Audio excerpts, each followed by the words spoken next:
Exercise 5.4 AP का solve करते हैं, ठीक है ना। 5.3 तक हम लोग लगा चुके थे, इसको सॉल्व करते हैं। ऑप्शनल है ये, नीचे तो लिख रखा है कि एग्जाम पॉइंट ऑफ व्यू के लिए नहीं है, लेकिन आप लगाइए, ठीक ना। चलिए, ये इक्वेशन दे रखा है, बोल रहा है आपसे कि which term of the AP is negative. बात समझ में आया? मतलब इस एपी का कौन सा टर्म नेगेटिव होगा। आप देखोगे ये कम होता जा रहा है एपी, तो ये धीरे धीरे डिक्रीज होते होते एक बार ऐसा होगा कि ये निगेटिव हो जाएगा। तो निगेटिव के बाद फिर निगेटिव, फिर निगेटिव, फिर निगेटिव, ये चलता रहेगा, ठीक है। लेकिन वो बोल रहा है कि पहला कौन सा टर्म निगेटिव होगा। हमने मान लिया कि वो पहला फर्स्ट निगेटिव टर्म क्या है, Tn, राइट। अच्छा, ए और डी लिख लीजिए, कितना है 121, और कॉमन डिफरेंस आपको दिख रहा होगा -4, ठीक है। तो बताइए, निगेटिव होने का मतलब, अगर हमें पता रहता निगेटिव समथिंग तो इक्वल हम वो वैल्यू रख देते, लेकिन हमें वैल्यू नहीं पता है, तो इसलिए वैल्यू नहीं कर सकेंगे, इक्वेट नहीं कर पाएंगे। आप क्या लिखेंगे, लेस देन 0, दैट मीन्स 0 से कम तो ही निगेटिव होता है ना। तो a plus n-1 out of d, ये फार्मूला होता है इसका, रख दीजिए a और d। 121 प्लस n-1 और d आपके पास पता है -4, राइट। अब क्या करें, इसको सॉल्व कर लीजिए आप। 121 -4n प्लस 4 लेस देन 0, ये कितना हो गया 125, ठीक है। और उसको उधर भेज दीजिए, पॉजिटिव हो जाएगा। हमें n चाहिए और ये 4 आपको बॉदरेट कर रहा है, इसको आप हटा दो, कैसे, 4 डिवाइड कर दो, ठीक है ना। तो 4 ये वाला कैंसिल, ठीक है ना। अच्छा, तो हो गया 125/4, ऐसे n चाहिए तो we can write like this, ठीक है। कोई फर्क नहीं पड़ा, देखो n का फेस जिधर था ग्रेटर का उधर ही तो है, कोई फर्क नहीं पड़ा, ठीक है। इसको कैंसिल करिए आप, तो कितना हो जाएगा 4 3 12, 4 एकम 4, ठीक ना, 4 एकम 4, फिर 4 समथिंग। इसका मतलब क्या हुआ, क्या कोई ऐसा नंबर होगा कि 31 पॉइंट समथिंग, ऐसा नहीं हो सकता, ठीक ना। लेकिन ये आपसे कुछ बता रहा है कि मोर देन 31 ना, 31 से ज्यादा। तो 31 से ज्यादा कौन सा टर्म होगा, मुझे बताइए। 31 के बाद कौन मिलेगा, 32 मिलेगा, ठीक ना। तो वो टर्म कौन सा होगा, 32। पहले यही मिल जाएगा आपको negative, right. T32 will be first negative term. समझ में आया? ये पहला टर्म कौन सा होगा, T32, अंडरस्टैंड्स। नोट कीजिए, अगला बताते हैं। अब 5.4 का क्वेश्चन नंबर 2 सॉल्व करते हैं हम लोग, ठीक है। क्वेश्चन नंबर 2 आपसे बोल रहा है कि the sum of the third and seventh terms of an AP is 6। क्या बोला आपसे, देखिए उसने बोला कि sum of third and seventh term. बात समझ में आ रहा है आपको, थर्ड एंड सेवेंथ टर्म जोड़ के कितना है, 6 है। अच्छा, ये पहला केस रहा आपके सामने। फिर क्या हुआ, एंड देयर प्रोडक्ट इज 8, इनका प्रोडक्ट कितना है 8। पहले इन्हें तो कर लीजिए आप, तो हम मान लेते हैं कि फर्स्ट टर्म a और कॉमन डिफरेंस d, ठीक है। चलिए, तो यहां से क्या होगा, a3 का मतलब क्या होता है, a प्लस 2d, इसी को t3 भी बोलते हैं, कोई दिक्कत नहीं है, ठीक है ना। a प्लस 7 का मतलब क्या हुआ, a plus 6d equal how much 6। कुछ बना, क्या बना, a और a कितना होगा 2a प्लस 2d और 6d कितना हो गया 8d इक्वल 6। 2 कैंसिल कर दो आप कॉमन लेकर के, तो a प्लस 4d इक्वल 3। ये रहा क्वेश्चन नंबर 1। देखते हैं कोई हेल्प होगा क्या, हो सकता है। अच्छा, उसने बोला था कि इन्हीं का प्रोडक्ट कितना है, इनका प्रोडक्ट है 8, ठीक है। बात समझ में आ गया। चलिए, तो ये पहला कंडीशन रहा। Just now applying second condition. What, वो बोल रहा है कि थर्ड और सेवेंथ का प्रोडक्ट कितना है 8, ठीक है। चलिए इस पे अप्लाई करते हैं। इसका मतलब a plus 2d multiply a plus 6d equal how much 8। अच्छा, ध्यान से देखिए इसको आप, अगर इसको अभी मल्टीप्लाई कर देंगे तो बड़ा हो जाएगा। तो एक काम कर लो कि यहाँ से a की वैल्यू निकाल लो 4d के टर्म में, ठीक है। तो हम इसको टर्मिनेट कर सकते हैं, क्या, आप यहाँ से कर लो कि a इक्वल 3 माइनस 4d। समझ में आया? ये वाला वैल्यू आपको दिख रहा है, इस वैल्यू को आप यहाँ पुट कर दीजिए, ठीक ना। कहाँ पे, 2 में, ठीक है। अच्छा, 2 क्या, जब 1 बोले ही नहीं तो 1 ही बोलिए, है ना। तो एक जगह कितना रखेंगे आप, 3 माइनस 4d, 3 माइनस 4d और ऑलरेडी है 2d, ठीक है। एक जगह 3 minus 4d plus 6d equal how much 8, ठीक है। ध्यान से देखिए, 3 माइनस 4d से 2d चला गया तो 3 माइनस 2d, ठीक है। और ये कितना हो गया, 3 + 2d, ठीक है, इक्वल 8। दिख रहा है आपको? ये फार्मूला हो गया a माइनस बी और a प्लस बी का फार्मूला, तो होता है a square minus b square, जानते होंगे आप, ठीक है। तो इसको लगा दीजिए, a स्क्वायर मतलब 3 का स्क्वायर करोगे 9 माइनस बी स्क्वायर, तो 2d का स्क्वायर करेंगे तो कितना हो जाएगा 4d स्क्वायर 8। समझ में आ रहा है ना? अब यहाँ से आप क्या करिए, 4d स्क्वायर को उधर भेज दीजिए। बात समझ में आ रहा है ना? तो क्या करें, चलो 4d स्क्वायर को उधर भेज दिए और ये इधर आ गया, तो 9 माइनस 8 1 हो गया, तो d स्क्वायर इक्वल कितना हो गया 1/4। तो d का कितना वैल्यू हो गया प्लस माइनस 1/2, ठीक ना। और इनसिग्निफिकेंट नहीं है, प्लस माइनस 1/2 आ रहा है, तो आप इसको अंडर एस्टिमेट नहीं कर सकते, दोनों वैल्यू लेके दो बार निकालिए, ठीक है ना। आप अच्छी तरह समझ रहे हो। चलिए हम यहाँ पे चलते हैं, ठीक। आप समझिए, व्हेन, है ना, d इक्वल प्लस 1/2, तब a क्या होगा, और व्हेन d इक्वल माइनस 1/2, तब a क्या होगा। अंडरस्टैंड्स? तो दो वैल्यू पर ही लगाइए इसको, ठीक है। हम क्या जानते हैं, a इक्वल 3 माइनस 4d, ठीक है। तो क्या करें, 3 माइनस 4 इंटू डी, इस बार प्लस हाफ ले रहे हैं, ठीक है ना, तो आप जान कट जाएगा, तो 3 से 2 गया, कितना आ गया 1, और इस बार कितना लेंगे 3 माइनस 4 इंटू डी भी आपका निगेटिव है, ठीक है ना।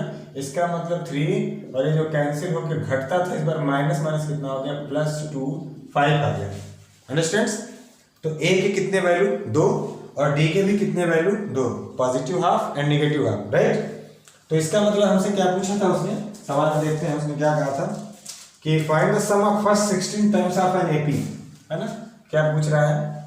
हाँ, तो दो कंडीशन हो गया भाई, है ना, दो कंडीशन हो गया, ये वाला एक अलग कंडीशन है, ये वाला एक अलग, इसके लिए a अलग है d अलग, इसके लिए a अलग है d अलग, तो दो बार निकालिए सम ऑफ 16, है ना, और फिर निकालिए सम ऑफ 16 डैश। अंडरस्टैंड्स? चलिए लगाते हैं, ये क्या हुआ n/2 मतलब 16/2 इन ब्रैकेट 2a, पहले की बात कर रहे हैं हम, इसको क्या बोलते हैं सम ऑफ 16 और इसको क्या बोलते हैं डैश। अंडरस्टैंड्स? 2a, a कितना है भाई पहले वाले केस में 1 plus n-1 out of d मतलब 15d, और d कितना है आपका पहले वाले केस में 1/2, ठीक है ना। इसको सॉल्व कर लीजिए आप, कितना आ गया 8, तो हो गया 8 ब्रैकेट में 2 1 2, और ये कितना हो गया, कट तो नहीं रहा है, ठीक है ना, नहीं कट रहा है तो कोई बात नहीं, 15/2 ही रहने दीजिए, ठीक है। सॉल्व करने से मतलब है 8 इंटू 2 दूना 4 और 15 4 19/2, ठीक है, कितना हो गया 4, ठीक है। तो आया है इतना, देखते हैं आंसर, चलिए थोड़ा देर में। आइए इसको लगाते हैं, ये ज़्यादा दूर लिख दिया हमने, चलिए यहाँ पर लिखते हैं, तो यस 16 डैश, ठीक है। तो इसका क्या हुआ, इसका भी होगा 16/2 ब्रैकेट में 2a, a इस बार चेंज है, इसका कितना है 5 प्लस n-1 तो 15 ही तो होगा, और d कितना इस बार आपका निगेटिव, ठीक है। तो कितना हो गया 8, कितना है 8, और अंदर कितना हुआ 2 पंचे 10, और ये -15/2, तो चलो सॉल्व कर लो आप, 8 गुणित 10 गुना 20, क्या निगेटिव में होगा, देखते हैं, अच्छा कोई बात नहीं। 10 गुना 20 -15/2, 2 से आप इसे कटा लो तो कितना हो गया 4 इंटू 20 से 15 कितना आ गया 5, 5 चौके 20। थोड़ा सा सेटिस्फाई करते हैं आंसर देख के, है ना, थोड़ा सा। तो 15.4 का क्वेश्चन नंबर 2, कुछ कंडीशन था इसलिए लग रहा है कि बड़ा है, लेकिन ऐसा कुछ नहीं है, ठीक है स्टूडेंट्स। चलिए 5.4 का क्वेश्चन नंबर 20 और 76, ठीक ना। तो ये रहा 20 और ये रहा 76, ठीक है, नोट कीजिए। नंबर 3 देखते हैं, और बहुत मोस्ट है ना क्वेश्चन नंबर 3 को आप इंपॉर्टेंट टिक लगा लीजिए, है ना, बहुत बढ़िया क्वेश्चन लग रहा है हमें। कह रहा है कि ladder has rungs 25 centimetre apart, एक सीढ़ी है और जो उसके डंडे हैं रंग्स, ठीक है ना, वो कितने कितने दूर हैं, एक दूसरे से 25 सेंटीमीटर दूरी पर है, ठीक है ना। मतलब अगर ये उसका रंग है तो उसका नेक्स्ट वाला उससे 25 सेंटीमीटर दूर, फिर उसका नेक्स्ट वाला 25 सेंटीमीटर, समझ में आ रहा है ना, सब एक दूसरे से 25 सेंटीमीटर के इंटरवल पर है, ठीक। फिर क्या हुआ, the rungs decreases uniformly in the length from 45 centimetre at the bottom से कहानी इसकी स्टार्ट हुई, ठीक है ना, और ये क्या हुआ घटता गया, मैंने पहले 45, फिर कुछ कम हुआ, फिर कुछ कम हुआ, ऐसे होते होते क्या कम हुआ नहीं पता, लेकिन लास्ट वाले रंग्स की गैप कितना हुआ 25 सेंटीमीटर, ठीक है ना। अच्छा, तो तो फिर क्या पता करना है, तो top and the bottom rungs are 2.5 metre apart. अगर टॉप वाला और बॉटम वाला एक दूसरे से कितने दूर हो गए, 2.5 मीटर दूर हो गए। समझ में आया? तो क्या करना है, what is the length of the wood required for the rungs, ठीक है ना, लेंथ ऑफ द वुड पूछ रहा है, ठीक है ना, यहाँ कितना लकड़ी, यहाँ कितना लकड़ी, मतलब सम पूछ रहा है, ठीक है ना, टोटल पूछ रहा है हमसे। यहाँ जो लकड़ी लगा वो कुछ लगा होगा, plus next plus next plus next, मतलब सम ऑफ वुड लेंथ, ठीक है ना। चलिए निकाल तो लेंगे। एक बहुत अच्छा तरीका आपको समझ में आ रहा होगा शायद कि हम क्या लगा दें, S n equal n by 2 bracket में ए प्लस एल। अच्छा ए प्लस एल वाला क्यों लगा रहे हैं, एपी ही तो है ये, एक इंटरवल में कम होते होते वहां पहुंचा है। तो ए प्लस एल का अगर तरीका लगाएं तो आपको क्लियर दिख रहा होगा। हम यहाँ पर लिख दे रहे हैं कि ए कितना है 25 और एल कितना है 45। चलिए रखते हैं n बाई 2 ब्रैकेट में 25 प्लस 45। आंसर हो गया, फंसाया कौन, n ना, नंबर ऑफ रंग्स नहीं पता है हमको, ठीक ना, कितने रंग्स, ठीक है ना। अब वो निकालेंगे, आप कैसे निकालेंगे ये समझिए। उसके लिए मैं आपको एक बात बता दूं, आप समझिए कि अपने पास ये एक टेबल है और इस टेबल का जो लेंथ है हम मान लेते हैं कि ये 10 सेंटीमीटर है। बात समझ में आ गया, 10 सेंटीमीटर है और इस पे हमें कुछ लड़कों को बैठाना है, ठीक है ना, और कम से कम उनके बीच की दूरी कितना रखते हैं, 2 सेंटीमीटर ना, 2 गज दूरी बहुत जरूरी। अब तो सोशल डिस्टेंसिंग के साथ रखिए आप, तो यहाँ पर ये कितना हुआ, 2 सेंटीमीटर लेगा, एक लड़का यहाँ एक लड़का यहाँ, 2 सेंटीमीटर। आपको जनरली क्या लगा होगा कि अगर 10 सेंटीमीटर का टेबल है, दो बच्चों के बीच का दूरी 2 सेंटीमीटर, तो आप क्या करते हैं, 2 बच्चे 10 बोलते हैं कि 5 बच्चे आएंगे, लेकिन 6 बच्चे आएंगे। आइए चेक करते हैं, ठीक है ना। अब यही करते हैं ना कि 10 पूरा डिस्टेंस हुआ, 2 के बीच का डिस्टेंस कितना हुआ, 2 है तो 5 आया, 5 बच्चे, लेकिन 6 बच्चे होंगे, 5 प्लस 1 बराबर 6 होंगे। देखिए कैसे, तो इस बच्चे के बीच का 2 हो गया, चलिए तो इसके बीच का भी 2 हो गया, इसके बीच का भी 2, ये भी 2। बात समझ में आ रहा है ना, ध्यान से देखते रहिए। तो 2 2 4 2 6 2 8 हुआ। अभी यहाँ तक आएंगे आप तब में 10 होगा, क्यों भाई, यहाँ तक आ गए। देखिए ध्यान से, 2 2 4 2 6 2 8 2 10, लेकिन लड़कों की संख्या देखिए, 1 2 3 4 5 6, बच्चों की संख्या 6 हो गई, एक मोर देन हो जा रहा है। बात समझ में आ रहा है? अगर ये बात समझ में आ गया तो चलिए यहाँ पर क्या करें तब, तो ठीक ऐसी ही बात यहाँ पर तो हुई है। 2.5 मीटर का पूरा डिस्टेंस दिया है, इसके बीच में 25 सेंटीमीटर गैप पर हमें फिट करना है, ठीक ना। तो टोटल नंबर ऑफ रंग्स कितना हो जाएगा, नंबर ऑफ रंग्स जिसकी बात हम m कर रहे हैं वो कितना हो जाएगा, 2.5 मीटर अपान 25 सेंटीमीटर, ठीक है ना। समस्या देखिए वो मीटर है या सेंटीमीटर है, सॉल्व नहीं होगा। तो इस मीटर को कितना कर सकते हैं हम, 100 सेंटीमीटर। अब देखिए सेंटीमीटर से सेंटीमीटर कैंसिल हो गया, सॉरी है ना, ये 100 है और ये सेंटीमीटर था, ठीक। तो सेंटीमीटर कैंसिल हो गया, तो कितना आ गया, 2 दूना 4 5/2 है ना, इंटू 100 और नीचे कितना है 25। समझ में आया? तो 25 चौके कितना हो गया 100 और 2, ठीक है। तो कितने रंग्स हुए 10, n इक्वल कितना आ गया 10। आइए रखते हैं 10/2 और ये कितना हो गया 45 और 25 70। सही है भाई, 45 और 25 50 20 70 और ये कैंसिल कर लो आप 5, तो कितना आ गया, इसको कटा लीजिए। हाँ ठीक है, n इक्वल 10। देखिए जिस गलती पे हम आपको समझाए थे वही गलती हो गया। टोटल हम कितना निकाले 10। तो ये बताइए नंबर ऑफ रंग्स अभी समझाए थे आपको, +1 एक ज्यादा कर दीजिए, समझ में आया होगा आपको, तो +1 कर दीजिए, है ना। तो यहाँ भी क्या करेंगे आप +1, तो यहाँ भी क्या करेंगे +1, तो कितना आ गया 11। ये मिस्टेक हो रहा था, ठीक है ना, वही मिस्टेक हो रहा था जो हम आपको बता रहे थे, 11/2 × 70, ठीक है ना। तो कितना हो गया, ये 35 हो गया, काट लो, 11 × 55, फिर 11 × 33 और 5 × 38, 385 सेंटीमीटर लेंथ। देखिए के बाद, ठीक है, और इम्पोर्टेंट है ये भी। The house of a row are numbered consecutively from 1 to 49, ठीक ना। क्या है, एक रो में एक ऐसे ही किसी जगह ऐसे एक लाइन से कुछ हाउसेज है, ठीक है ना, यहाँ ऐसे करके, बात समझ में आया, ऐसे ही कुछ हाउसेज बना लीजिए आप, ठीक है। क्या हुआ, फिर क्या हुआ, so that there is a value, अच्छा 1 to 49, ये पहला, ये दूसरा, ये तीसरा, ऐसे करते करते करते लास्ट में कितना है 49, ठीक है। So that there is a value x, अच्छा इन्हीं के बीच कोई एक वैल्यू x है सच दैट, कुछ इस तरह से है कि the sum of the numbers of the house preceding the house, ठीक पीछे वाले के, ठीक ना, number x is equal to the sum of the numbers of the house following. बात समझ में आ रहा है क्या? इधर कोई नंबर है x, उसने क्या बोला कि sum of the preceding house है, तो x के प्रीसीड मैंने पीछे, सक्सेड मैंने आगे, तो x -1 होगा। x के पिछले वाले हाउस का नंबर क्या होगा? x -1।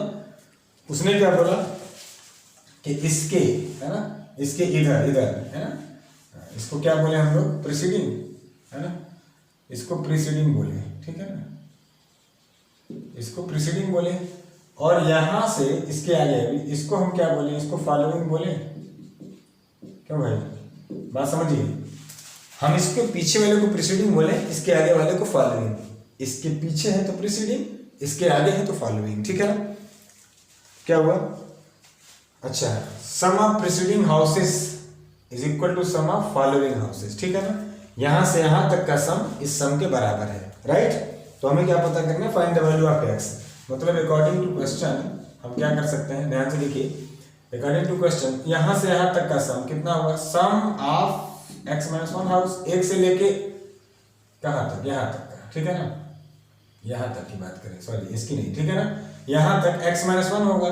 अच्छा, ये बोल रहा है कि यहां से यहां तक का सम उसके बराबर है, समझ में आ रहा है ना, इसके बराबर है। लेकिन एक दिक्कत देखिए, हमें यहां तक का सम नहीं पता है, राइट, ये वाला सम हमको नहीं पता है। तो ये सम कैसे निकाल सकते हैं? अब आप सोचिए, अगर आप यहां तक का सम नहीं जानते तो कोई बात नहीं, चलिए यहां से यहां तक का तो सम पता है हमारे पास, राइट। ये सम कैसे निकाल सकते हैं आप? ये वाला सम ऐसे निकाल सकते हैं, फिर टोटल सम मतलब सम ऑफ 49 माइनस टोटल सम में से, ठीक है, अगर यहां तक का सम हम सब्ट्रैक्ट कर दें तो ये निकलेगा ना, ठीक है, सम ऑफ x। बात समझ में आया? हम टोटल में से यहां तक में से ये वाला सब्ट्रैक्ट कर दिए, अगर पूरे में से यहां तक आप देखिए, पूरे हिस्से में से वाला हिस्सा निकाल लिए तो यही निकला ना, सही है। अब आपसे क्या पूछ रहा था, ठीक है, अगला क्या होता है? n/2 तो मतलब x -1/2 ब्रैकेट में क्या हुआ? 2a, a कितना है? 1 प्लस n-1 मतलब x -1, ये तो m है आपका, अब -1 आउट ऑफ dd कितना है? 1 दिख रहा होगा आपको, dv तो 1 ही है, इक्वल। आइए यहाँ बात करते हैं, तो 49/2 ब्रैकेट में कितना हो गया? 2a, a कितना है आपका? 1 प्लस 49 से 1 कम कर देंगे आप तो 48 इंटू डी, राइट, ठीक है, माइनस ये कितना हो गया? x/2 ब्रैकेट में 2a, a कितना है आपका? 1 plus x -1 out of d कितना है आपका? 1, ठीक है, हमारा। चलिए ज्यादा थोड़ा इधर लगाते हैं, वो ज्यादा किनारे हो गया, इधर लगाते हैं, ठीक है। तो क्या हुआ? कहीं कोई फायदा? आइए देखते हैं, x -1/2, राइट, 2 1 जा 2 प्लस x 1 और 1 कितना हो गया? 2, सही है। चलिए आगे चलते हैं, 49/2 ब्रैकेट में कितना हो गया? वो 48 से कम 48 और 2 एक कम 2, 50 हो गया, ठीक है ना। तो इसे आप लिख लीजिए यहाँ पे 50, ठीक है। और फिर कितना हो गया? माइनस, वहाँ कोई फायदा, x/2 ब्रैकेट में 2 प्लस x -1, ठीक है। चलिए अभी तक तो कोई फायदा नहीं, हाँ इसे कटा लीजिए आप 25, ठीक है। इधर भी कोई फायदा होता नहीं दिख रहा है, चलो कोई बात नहीं, x -1/2 और यहाँ क्या हुआ? x प्लस, अच्छा ये कैंसिल हो गया, ठीक है ना, 2 से 2 कैंसिल हो गया तो मल्टीप्लाई, फिर क्या हुआ? इक्वल। अब 49 और 25 का गुणा, चलिए देखते हैं, पहले तो नहीं करते हैं, जरूरत पड़ेगा तो करेंगे, ठीक है। माइनस, फिर क्या हो गया? x/2 और ये क्या हुआ? अंदर कोई फायदा हुआ क्या? तो x 2 से 1 गया, x + 1, ठीक है ना। चलिए एक काम किया जाए, ये सारे x वाले टर्म को एक तरफ कर दें, ठीक है, इन सब को इधर करते हैं। तो क्या हुआ देखिए ध्यान से, यहाँ हुआ x/2 x -1/2 और ये इधर आ गया माइनस से प्लस, तो x + 1 इसके भी /2 इक्वल 49 × 25, ठीक है, कोई फायदा? अच्छा ये बताइए, दोनों सेम हो तो जोड़ सकते हैं क्या? अगर दोनों सेम है न्यूमरेटर तो आप डिनोमिनेटर, तो इसको जोड़ सकते हैं आप, ठीक है ना। ऐसा कर सकते हैं, चलिए ऐसा कर सकते हैं। तो फायदा देखिए, क्या कोई फायदा हुआ, समझ में आ रहा है? चलिए अंदर मल्टीप्लाई करते हैं, x का x में करेंगे x square minus x plus x का x में एक्स स्क्वायर प्लस कितना हो गया x इक्वल, और ये 2 उधर चला गया तो 25 गुना फिर क्या हो गया 50, 49 गुणित 50, ठीक है। चलिए देखते हैं, ये इससे कैंसिल हो गया, ठीक है, इसके आगे लगा रहा हूं मैं, ठीक है। चलिए तो एक्स स्क्वायर और एक्स स्क्वायर कितना हो गया 2x स्क्वायर, ठीक है, 2x स्क्वायर इक्वल 49 गुणित 25, ठीक है, 49 गुणित 50, राइट। देखिए पहले 25 हुआ फिर 50 हुआ और ये 2 इसको फिर 25 बना देगा, इसको अच्छा नहीं लग रहा है, ठीक है। एक्स स्क्वायर इक्वल क्या कर सकते हैं 7 का स्क्वायर और 5 का स्क्वायर, तो एक्स इक्वल कितना हो गया 7 और 5 कहाँ पे अंडर रूट में स्क्वायर, ठीक है ना। तो एक्स का वैल्यू कितना आ गया 35 प्लस और माइनस, बात समझ में आ रहा है? तो माइनस में कोई हाउस नहीं होता, बात समझ में आ गया। तो 35 वो हाउस का नंबर क्या होगा 35, ठीक है, नोट कीजिए। क्वेश्चन नंबर हम लोग लगाते हैं 5, ठीक है, आखिरी क्वेश्चन है, इंपॉर्टेंट है। A small terrace at a football ground comprises of 15 steps each, है ना। एक फुटबॉल का कोई ग्राउंड है और यहाँ पर ऐसे स्लाइडिंग सीढ़ी बना हुआ है, ठीक है ना। और कितनी सीढ़ियाँ 15, समझ में आ रहा है, पहला दूसरा तीसरा चौथा ऐसे करके 15। फिर क्या हुआ which is 50 metre long and built of solid concrete, है ना, कंक्रीट सीमेंट पत्थर से बना हुआ है, ठीक है। और कितना लंबा है 50, उसकी लेंथ दे रखी है 50, है ना। तो फिर क्या हुआ each step has a rise of 1/4 metre, बात समझ में आया। हर सीढ़ी का राइज कितना है, मतलब समझ में आ रहा है, यहाँ से पहला सीढ़ी 1/4, तो अगला यहाँ से 1/4, अगला यहाँ से 1/4, अगला यहाँ से 1/4। हाँ नीचे से ज़्यादा होता जाएगा लेकिन ईच का अपना 1/4 का हाइट है। And a treat of 1/2, you know treat length of the ladder, ऐसे कह सकते हो आप, ये 1/2, ये भी 1/2, ये भी 1/2। मेरा पिक्चर हो सकता है आपको एकदम सही नहीं लग रहा हो, ठीक है, लेकिन आप बात को समझिए। Calculate the total volume of concrete required to build the terrace, ठीक ना। अब देखिए टोटल वॉल्यूम कितना हो जाएगा, टोटल वॉल्यूम का मतलब वॉल्यूम वाला इश्यू क्यों हुआ, आप समझिए वॉल्यूम वाला इश्यू क्यों हुआ, बात को समझिए। हुआ ये कि अगर हम केवल इसी की बात करें, आप बात समझिए, अगर हम केवल इसकी बात करें, ठीक है ना, केवल इसकी बात करें, केवल इस वाले की, तो ये कैसा हो गया, एक क्यूबाइड जैसा हो गया, अगला भी क्यूबाइड जैसा हो गया, फिर अगला भी क्यूबाइड, फिर अगला भी क्यूबाइड, ये सब इसी में है, राइट। तो सबका निकालना है, तो अगर हम पहले की बात करें तो क्या हो जाएगा, अगर पहला वाला तो वॉल्यूम कितना हो जाएगा V1 टोटल, है ना, टोटल वॉल्यूम इक्वल V1। फिर अगले की बात करें तो कितना हो जाएगा V2, फिर नेक्स्ट की V3 plus dash dash dash dash कहाँ तक V15 तक, राइट। लेकिन सवाल है कि V कितना होगा, तो आप अच्छी तरह जानते हो कि क्यूबाइड का वॉल्यूम कितना होता है, length into breadth into height, बात समझ में आ रहा है। और हर बार वो लेंथ कितना लेगा, 3D में जूम करिए इसको, हर बार लेंथ कितना है 50, बात समझ में आ रहा है।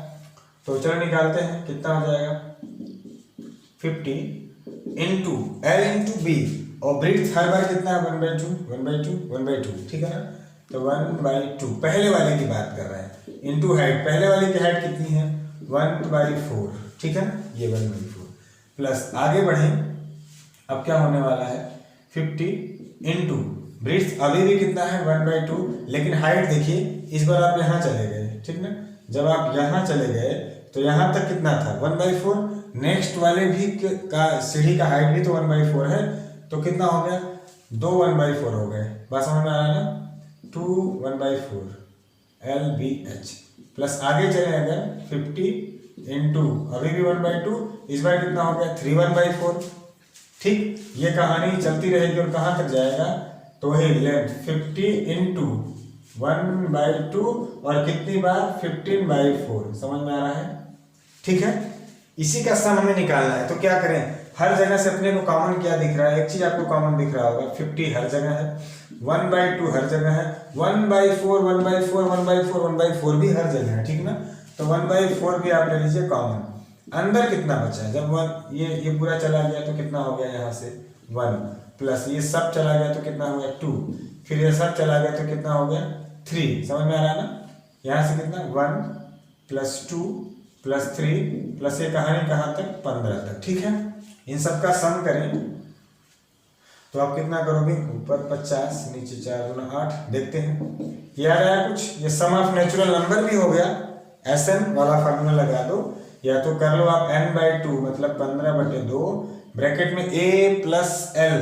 ठीक है ना भाई, तो 1 और 15 कितना हो गया 16, समझ रहे होंगे। ठीक है ना, तो ऐसे काट लो 8 दूना 16, इसे ऐसे काट लो, कैंसिल हो गया, कितना हो गया 15 × 5 = 75, 750। क्या करें, ध्यान दीजिएगा, ये वॉल्यूम है, वॉल्यूम का क्या होता है क्यूब, लेकिन यूनिट किस में है, हमारा मीटर में है, तो आप क्या करेंगे मीटर का क्यूब। समझ में आ गया। ठीक है, नोट कीजिए, मिलते हैं किसी अगले वीडियो में। Thank you.